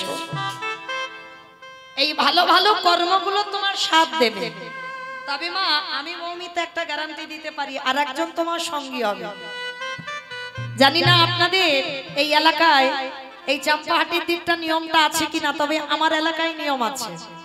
মানুষের মৃত্যুর পর কিছু সঙ্গে দাও বা না দাও, দুটো জিনিস ভাড়া করে দিতে হবে, একটা হচ্ছে খোল আর একটা হচ্ছে করতা। আর পিছনে বাজাবে বলো হরি হরি বল, বলো হরি হরি বল। কি মাইরা আপনাদের গ্রামে হয়তো বেশ, তাহলে দেখেন বুঝতে সুবিধা হবে। তাহলে শেষের দিনে এই যে আমরা যখন ঠাকুর বিসর্জনে যাই তখন তো ডিজে বাজাতে বাজাতে যাই, কি মা যাই কিনা? আর তাহলে যেদিন আমাদের দেহ বিসর্জন হবে সেদিন কি একটা লরিতে করে ডিজে বাজি বাজি গেলে হতো না? হওয়ালে হতো। তাহলে হচ্ছে না কেন? এই জায়গায় আমার চৈতন্য মহাপ্রভু শিক্ষা দিলেন, ওরে কলিরজি ভালো করে ভেবে দেখ, এলি খালি হাতে যাচ্ছিস সে খালি হাতে, তাহলে তোর সঙ্গে হচ্ছে কে? তোর সাথী হলো কে? এই হরি নামে যাবে। আমাদের পচা দেখো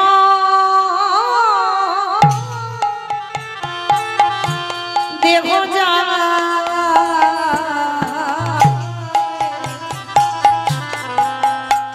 যেদিনে ভগবানী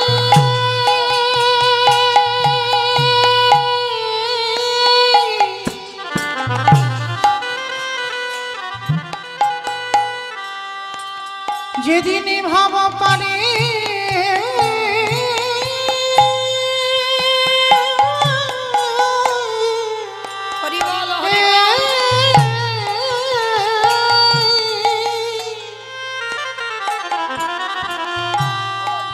যেদিনে ভগবানী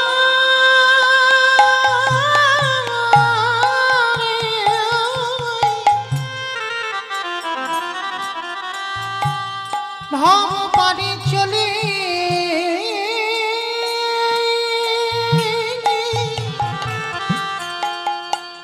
চলে যা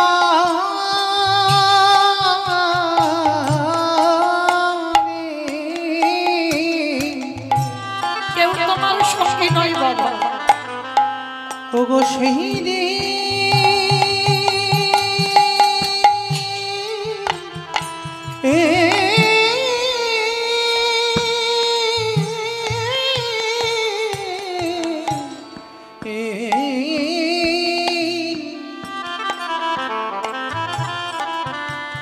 সেই দিনে নামে যাবে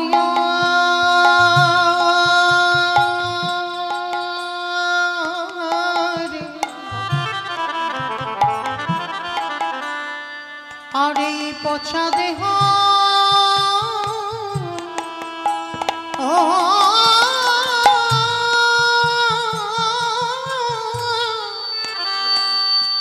দেহ যাবে।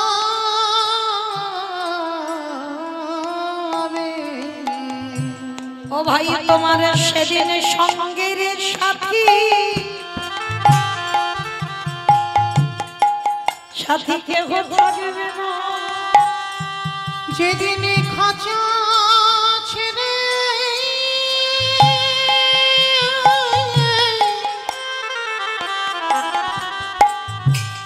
এই প্রাণ পাখি চলে যাবে। ও ভাই যতই করো আমারে সেদিনই আমার বলতে কিছু রবে না। আমাদের কারোর কৃষ্ণ ভজন হলো না। আমরা যেমনি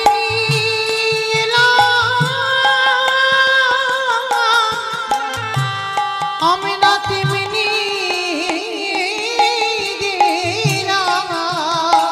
আমরা শুধু এলাম খেলা ভব ছেড়ে চলে গেল বলে আমার বলতে কিছু রহিল না। হে দয়াময় আমার মতো পাপী আর কেউ না। আমার কৃষি ধনে তুমি উদ্ধার করো। হে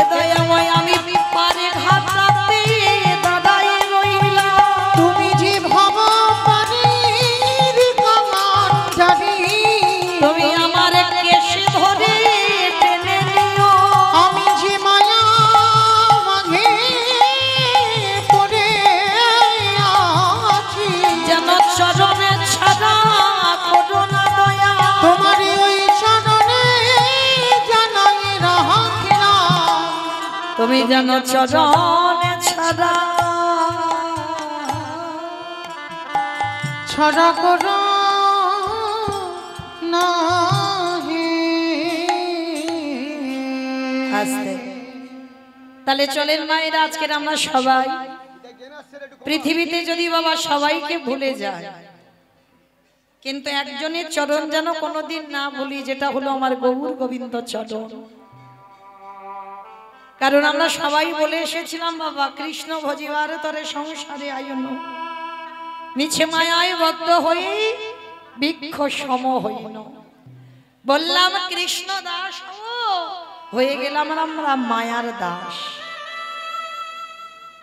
কিন্তু সবার কাছে নিবেদন, মা পৃথিবীতে যদি সবাইকে ভুলে যাও অসুবিধা না, কিন্তু আমার ওই ছেলেটা একটু ভালোবাসার কাঙাল, একটু প্রেমের কাঙাল। কোনদিন ভগবানকে বলেন, ভক্তকে বলেনি যে আমার শ্বেত পাথরের মন্দির গড়ে দে। কোনদিন ভক্তকে বলেনি আমায় রজনীগন্ধার মালা দিয়ে সাজিয়ে দে। কোনদিন বলিনি বাবা যে আমার দামি দামি ফল মিষ্টি ডালা দিয়ে খেতে দে। কিন্তু ভগবানের লালসা নেই বলা ভুল মা, একটা লালসা আছে, বলো তো সেটা কি? ওটে কলির জ্ঞানন্ধজি সারাদিনে চলে যায়। কলিযুগে সংসার ধর্ম বড় ধর্ম বাবা, সংসার করতে হবে, সংসার বজায় রেখে তোমার কৃষ্ণ ভজন করতে হবে, তবেই তুমি বড় ভক্ত হবে। ওরে কলির জ্ঞানন্ধজি তোদের কাছে আমার নিবেদন রইল, সারাদিনে চলে যা, সারাদিনের মধ্যে একটুখানি আমার চরণে বসে, 24টা ঘন্টার মধ্যে একটু শুধু আমার চরণে বসে যদি একজন ভক্ত নয়ন জলে বুকু ভাসায়, যদি একজন ভক্ত বলতে পারি কৃষ্ণ তোমারে খোলামে বলে, আমার ভগবান বলে পৃথিবীর যেখানে থাকি না কেন সেই ভক্তের দুয়ারে এসে আমি দাঁড়াই যাই। আমরা জানি কিন্তু মা সবাই, কিন্তু জেনে বাবা না জানার ভান করি, তাই না? ভগবান যে কি বস্তু সেটা আমার পরম বৈষ্ণব বাবা ভোলানা আর জগৎ জননী মা দুর্গাও বুঝতে পারেনি। ভগবানটা যে কি বস্তু চিনতে পারেনি, যার জন্য বাবা এই কলিযুগে যার ডাকে আমার কৃষ্ণ গৌর হয়ে এলো, তার একটা নাম ছিল অদ্বৈত আচার্য গোসাই। শুধু একটা নাম নয় বাবা, এই অদ্বৈত আচার্যের বহু নাম। অদ্বৈত আচার্যের আরো একটা নাম ছিল সীতানাথ, আরো একটা নাম ছিল মহাপ্রভুর খুব প্রিয় নাম। মহাপ্রভু যে নামটা বলে ডাকতো অদ্বৈত আচার্য গোসাইকে, যে নামটা হচ্ছে বাবা নাড়া বলে ডাকতো। এই নাড়া কেন বলতো জানো? উনি তো 12 বছর তুলসী ভাসিয়ে আমার বৈকুণ্ঠপতি ভগবানের সেই আসনটা নাড়িয়ে দিয়েছে। জগতে লাখো লাখো ভক্ত আছে, কোটি কোটি ভক্ত আছে, কারোর ডাকে আসনটা নড়েনি। এই অদ্বৈত আচার্যের ডাকে আসনটা নড়ে গেল, যার জন্য কলিযুগে ভগবান এসে অদ্বৈত আচার্যকে আদর করে নাড়া বলে ডাকতো। আর জন্ম নেওয়ার পরে নাম হয়েছিল কমলাক্ষ, দীক্ষা নেওয়ার পরে নাম হলো অদ্বৈত, আর মহাপ্রভুর দেওয়া নাম সীতানাথ। তাহলে যদি এই সাধু সঙ্গ করা যায়, ভক্ত সঙ্গ করা যায়, তাহলে বাবা যদি কিঞ্চিত আমাদের খণ্ডন হয়, তবে ভজন করলে হবে না। কি করতে হবে? ভক্ত চরণ তলে গড়া গড়িদা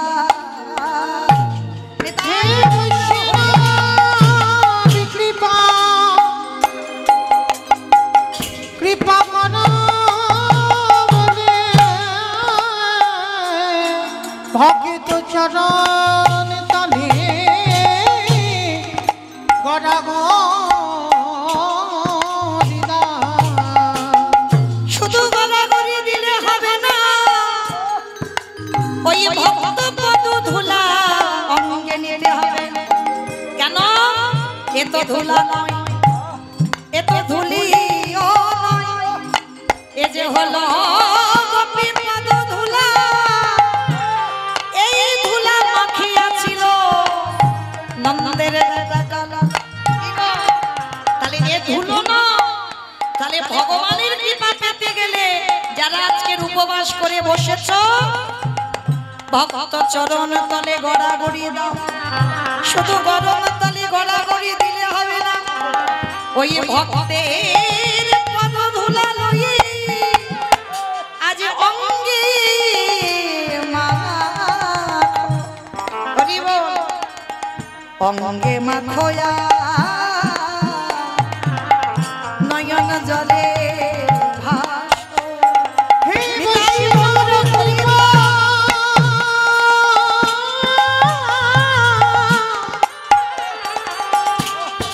বৈষ্ণব কৃপা করো বলে বলে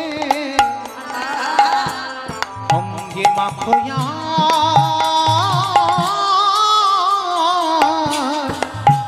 নয়নে জলে ভাসো। তাহলে মাইরা পরিষ্কার আমাদের বোঝা গেল, সেই যে অদ্বৈত আচার্যের আহ্বানে ব্রজেন্দ্র নন্দন কৃষ্ণ কলি কালের মাটিতে এলো। আর শুধু একা নয়, আর একজনকে সাথে করে নিয়েছে সেখানে, জানো? নিতাই যারে দেখে তারে বলে,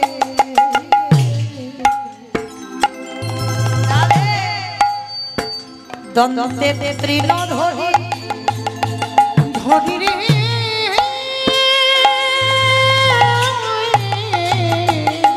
আস্তে। অমাইরা তৃণ মানে কি গো? খড় ঝাঁটাকাটি। তৃণ মানে ঘাস। নিতাই চাঁদ দাঁতে ঘাস নিয়েছে বাবা। কেন ঘাস নিয়েছে? একটা কিরকম ব্যাপার হচ্ছে না, কথাগুলো দেখো। দাঁতে ঘাস নিয়েছে, দাঁতে ঘাস নেবে কেন? হরিনাম করবে কপ। সেই যে বাবা নিমায়ের মতো সেই গোপাল চপল গোপাল বলেছিল না, হরিনাম করবি কর, কিন্তু দরজা বন্ধ করে হবে না। হ্যাঁ, যার জন্য তো বৈষ্ণব অপরাধ করে ফেলেছিল না, বলে হরিনাম করবে করুক নিমাই, কিন্তু দরজা বন্ধ করবে কেন? কিন্তু বাবা ভগবানের বিচার আর আমাদের বিচার কি এক হয়? সারা দিনের বেলা কীর্তন হতো ওইটা বহিরঙ্গ ভক্তদের নিয়ে, আর রাত্রিবেলা যে কীর্তনটা হতো বাবা ওটা রস কীর্তন। আনন্দ লীলাময় বিগ্রহায়, আনন্দ লীলাময় বিগ্রহায়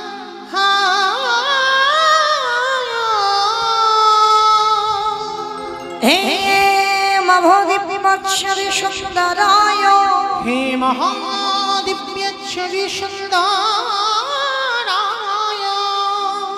তস্মৈ মহাপ্রেম রস প্রদায় রসপ্রদায় চৈতন্য চন্দ্রায় নমো নমস্তে। চৈতন্য চন্দ্রায়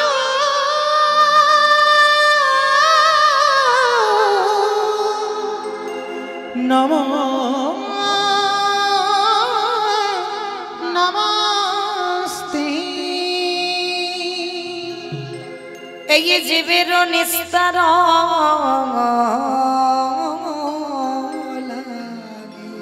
নিস্তার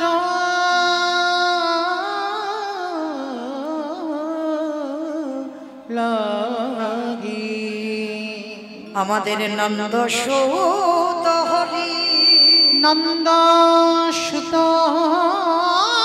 হরি এই ভুবনে প্রকাশ হইল, এই ভুবনে প্রকাশ হইল আমাদের গুরুর ধরি, আমাদের গুরু রূপ ধরে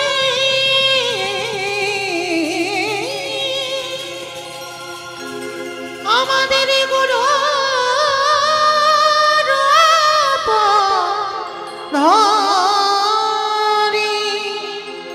আমার এই গুরু রূপা ধরি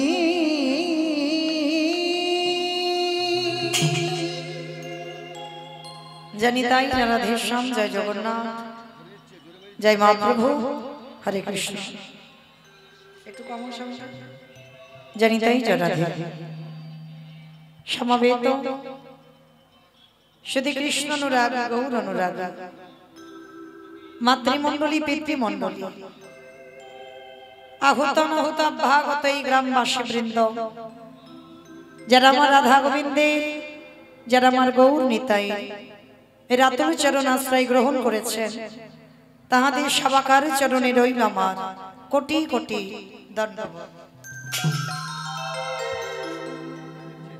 তারপরে জানাই এখানে যত সাধু গুরু ব্রাহ্মণ বৈষ্ণব আছেন, তাহাদের পাদ পদ্মে রইল আমার ভক্তিপূর্ণ দণ্ডবত।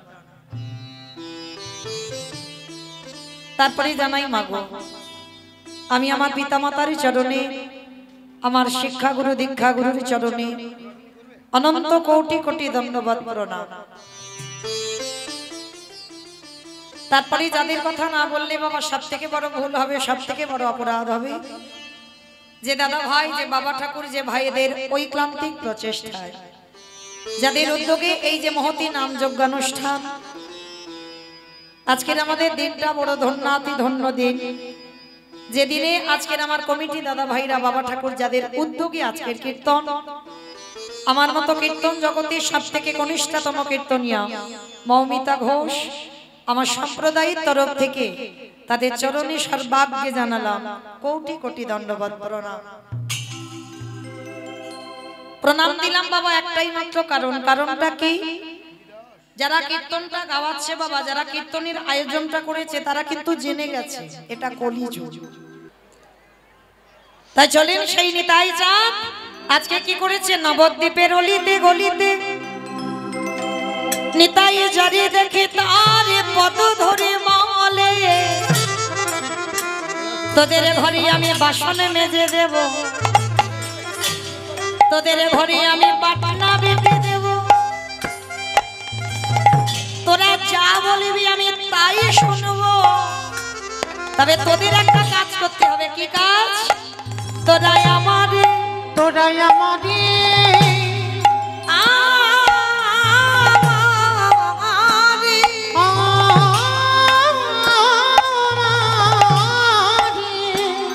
আজ দিনে গেল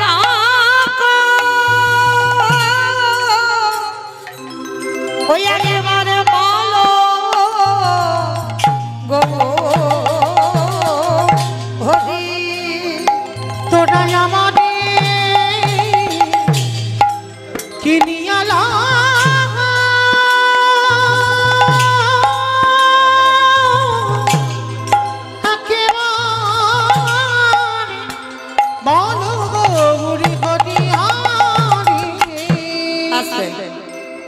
ভক্তচরণে আমার নিবেদন, আমার এই দাদা ভাই বাবা ঠাকুর যারা আছেন, হরিনাম সংকীর্তনের আয়োজন যারা করেছেন, অনেক কষ্ট করে, অনেক পথ পরিশ্রম করে এই হরিবাসনটা সাজিয়েছেন।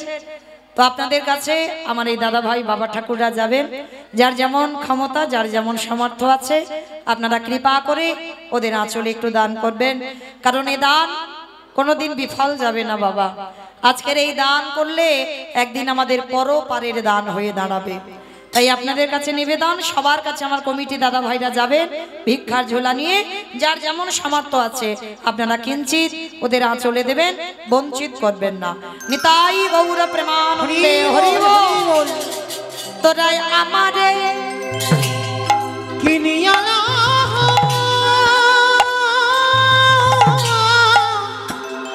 একেবারে বলো গো গুড়ি হরি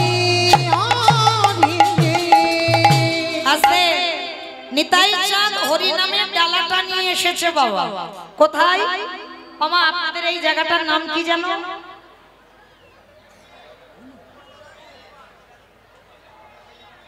জানো? প্রসাদপুর। বেশ।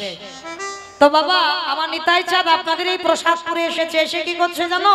পাহি কারে পাহি কারে বলি পাই কাটে বলে পাইকারি। আস্তে। আচ্ছা মা, মাঠে থেকে সবজি একসঙ্গে তুলে যখন একসঙ্গে দিয়ে দেন তাকে কি বলেন আপনারা? পাইকারি। তো নিতাই চাঁদ কি করছে দেখো, হরি নামের ডালাটা এনে পাইকারি। পাইকারি। একটা কথা বলছি, দুটো মানে হচ্ছে দেখেন, পাইকারি বলে পাইকারি। একটা একসঙ্গে দিয়ে দিচ্ছে পাইকারি দেওয়া, আর একটা মানে হচ্ছে পাইকারে। এই হরিনামটা যে দেব আমি তেমন মানুষ পাচ্ছি না। শেষে বাবা নিতাই চাঁদ কি করেছে জানো, এক জায়গায় এসে আপনাদের এই প্রসাদ পুরে ঢেলে দিয়েছে। কোথায়? বলে দোকানে। দোকানে। এই দোকানে। এই দোকানে। আস্তে। আমার পানের দোকান, সবজি দোকান, মুদিখানা দোকান, স্টেনারি দোকান, কোন দোকানে দিল? ফুচকা দোকানে। ফুচকা দোকান কোন দোকানে বাবা? এই দোকানে। এই দোকানে। যারা দোকানে খুলে বসে আছে হরিনাম দিল দোকানে। যারা দোকানে খুলে বসে আছে হরিনাম দিল দোকানে। যারা দোকান খুলে বসে আছে নাম দিল দোকানে। এত বলি নিতাই চাঁদ আমারে ঘুমে গড়ি জাহিরে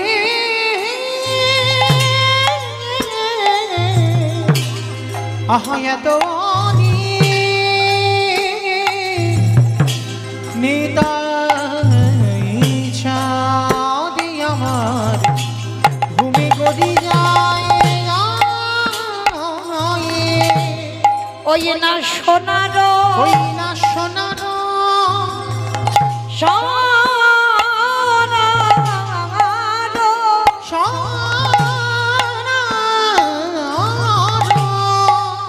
পর্বত যেন ওই না ধুলা তেল আহা সোনার পর্বত যেন দেখো ধুলাতে লুটাই রে। কে কি নিবিয়া তোরা কে চিনবি আমায়?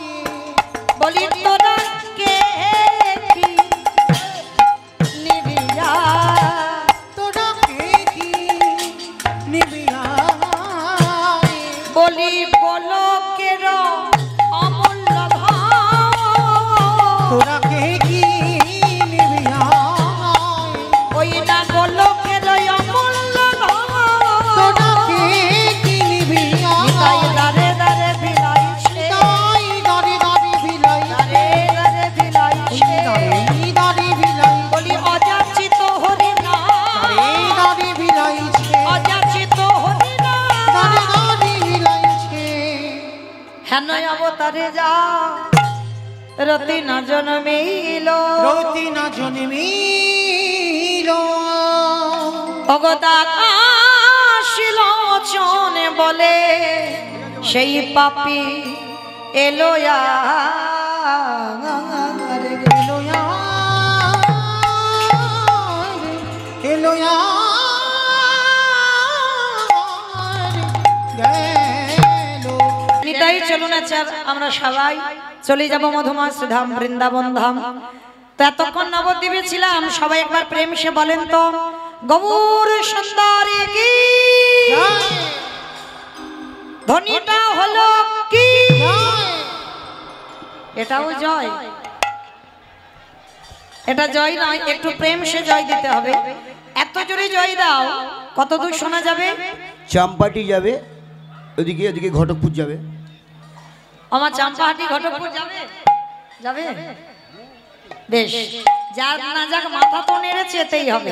আচ্ছা দেখি সবাই মিলে একবার আমার নিতাই চাঁদ গৌর চাঁদের মতো হাত দুটো তোলো তো দেখি একবার সবাই, কারণ আজকে তিথিটা তো বড় উত্তম। তো চলে দেখি সবাই প্রত্যেকের চরণ ধরে নিবেদন, যেসব দাদা ভাইরা দাঁড়িয়ে আছেন ভাইরা সবার চরণ ধরে নিবেদন, সবাই তোলে দেখি একবার একবার সবাই প্রত্যেকে বলবেন। আমা ওই জায়গাটা একটু ধসে গেল কেন?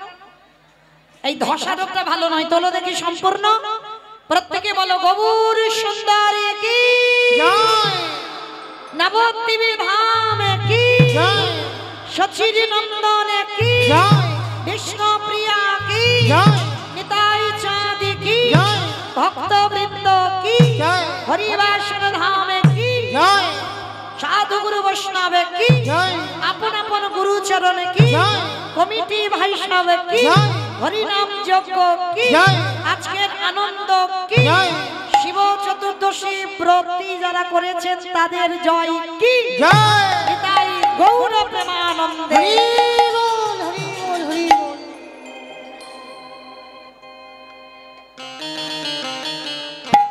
চলুন এবার একটু চলে যাই বাবা, একটা ভজন গাইতে গাইতে বৃন্দাবন কি মায়ের একটা ভজন হবে তো, ওই দেখে একটু উলুধ্বনি দাও। বেশ, সুরধ্বনির কিনারায় সোনার নুপুরে দিয়া পায়ে নাচে না গরে গা সুন্দর গৌরাঙ্গ। সুরধ্বনির কিনারায় সোনার নুপুরে দিয়া পায়ে নাচে না গরে গা সুন্দর গৌরাঙ্গ। সুরধ্বনির কিনারায় সোনার নুপুর দিয়া পায় নাচে না গরি গো সুন্দর গৌরাঙ্গ। সুন্দর নাচে সুন্দর, ও নাচে সুন্দর গৌরাঙ্গ রায় না গরি গো সুন্দর গৌরাঙ্গ। সুরধ্বনির কিনারায় সোনার নুপুর দিয়া পায় নাচে না গরি গো সুন্দর গৌরাঙ্গ। আহা সুন্দর কপালে সুন্দর তিলক গো।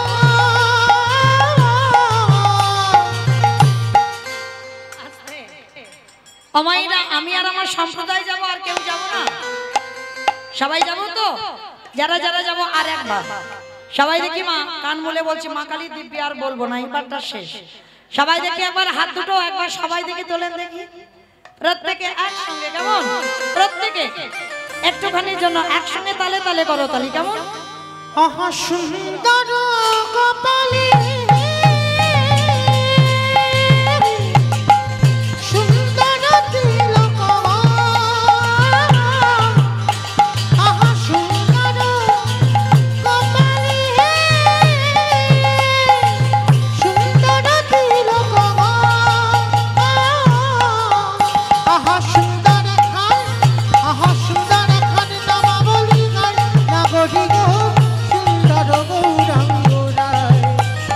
সুরধ্বনির কিনারায় সোনার নুপুর দিয়া পায় নাচে না গরি গো সুন্দর গৌরাঙ্গ রায়।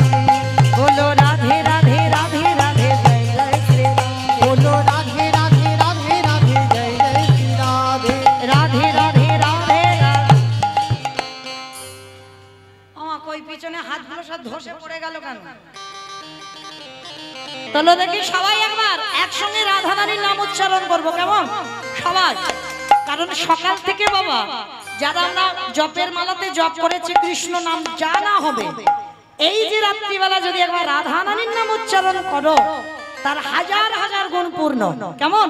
চলো দেখি হাত সবাই। রাধে রাধে রাধে রাধে জয় জয় শ্রী রাধে। বলো রাধে রাধে রাধে রাধে জয় জয় শ্রী রাধে। ভানু দুলালি রাধে রাধে রাধে, শ্যামা প্যারি রাধে রাধে রাধে।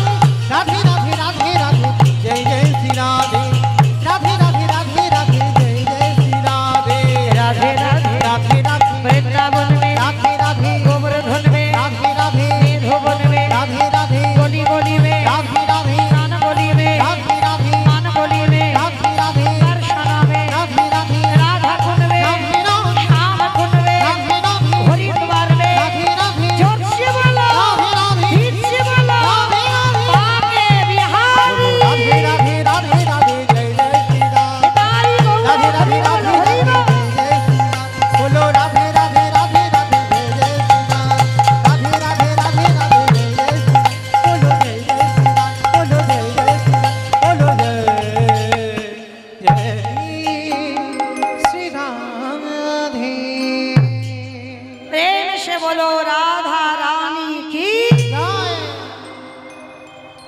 ধ্বনিটা হলো না, মানে ভক্ত অনুযায়ী ধ্বনি হয়, কত রাস্তার উপরে উঠছে না। আমা একটু গলাটা ছেড়ে দাও তো দেখি। আমা তোমাদের এই প্রসাদ করে শাশুড়ি বৌমাতে ঝগড়া টগড়া হয় না? হয় না? হয়। আচ্ছা বেশ, এই শাশুড়ি বৌমাতে ঝগড়া হলে যে গলাটা বার হয়, কই একবার দেখি প্রেম সে সবাই তুলে বলো তো দেখি। রাধা রানী কি জয় বৃন্দাবনেশ্বরী কি জয় যমুনা মাইয়া কি জয় নন্দ গাঁও কি জয় মোচা গাঁও কি জয় বর্ষানম কি জয় ভক্তবৃন্দ কি জয় হরিবাসর ধাম কি জয় সাধু গুরু বৈষ্ণব কি জয় আপন আপন গুরু চরণ কি জয় কমিটি ভাই সব কি জয় হরিনাম যজ্ঞ কি জয় আজকের আনন্দ কি জয় নিতাই গৌর প্রেমানন্দ। হরি বল হরি বল হরি বল।